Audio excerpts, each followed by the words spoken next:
Many of you guys wish to hear the voice recording from Connor that Dr. Chowdhury heard just before he committed suicide. I looked about from the recovered data and eventually found it. I will transcribe it here.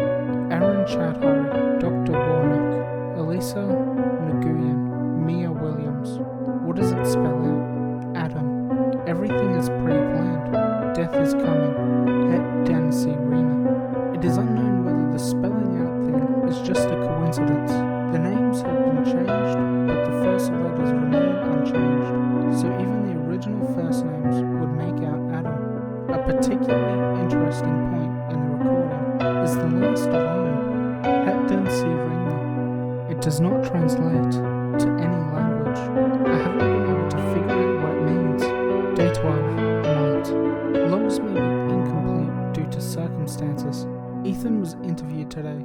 He was still quite unstable and appeared quite frightened. He didn't answer any of our questions and kept saying, everything is pre-planned. Death is coming. Het den Sirena. He kept on telling us to run away, to evacuate the facility. He told us that Adam was not human. Dr. Nguyen believes that this is a symptom of psychosis and also stress due to not sleeping for 10 days. He is expected to make a full recovery after some restoring sleep. We have sedated him so he can remain calm and rest.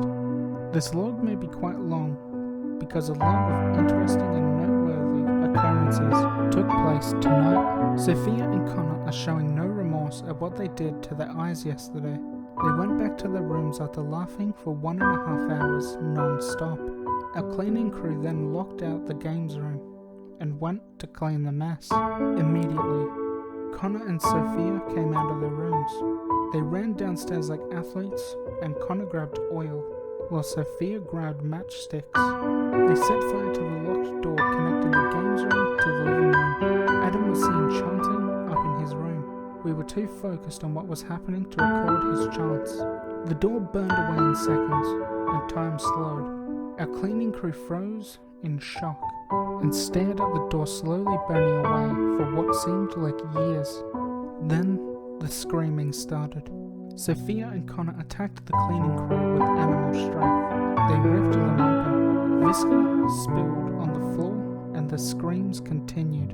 We tried to send an announcement through the PA system to tell them to stop. Connor and Sophia didn't even acknowledge it. Samantha came down from her room to join, but she wasn't easily accepted. They were on a rampage, biting and ripping apart anything that moved. They even bit and scratched each other a few times. Their eyes were filled with a bloodlust I would never forget. They weren't human. This was something much more sinister, something that has always existed in our minds. Only sleep can keep it at bay. Who are we to mess with natural cycles? Of course we didn't evolve to sleep for nothing. The answer lies here. This is what happens. Day 13. We sealed all exit points to the house. We didn't bother to clean up the mess in the games room.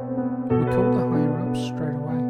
They instructed us to stay put until they arrived. We are only 1 day away from the end of the experiment. We have decided to wait it out and finish the experiment properly, or all this would be for nothing. Connor and Sophia have been standing outside Adam's room for all of last night. None of the participants have eaten anything. The remaining participants are just Adam, Connor, and Sophia. Dr. Warnick, me, and Dr. Nguyen are the remaining researchers. Dr. Williams has resigned.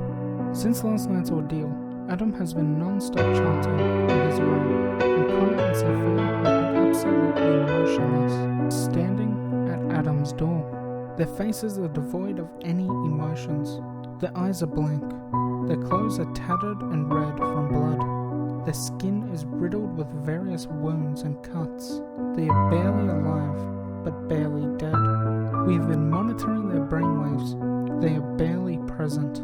They exhibit very low brain activity. Their heart rates are also very low. Medically speaking, they should be dead. Ethan has been begging us to let him out. He told us Adam visited him tonight. He told him that he was going to kill everyone, including him. He told him should have obeyed. We have checked the security tapes for our own sake, and Ethan was definitely hallucinating. We had shifted him to our computer rooms, so he can be further away from this experiment house. We believe this may alleviate his symptoms and stress a little. Normally we wouldn't let anyone in there, but he isn't even stable enough to look through our records, or cause any problem. Day 13, night. Written by Dr. Warnick. They are planning something. Adam came to me today. He told me this. Het den Sirena. I don't know what it means, and I don't want to know. I want to live. I want to be alive to sleep another night. Sleep is a gift.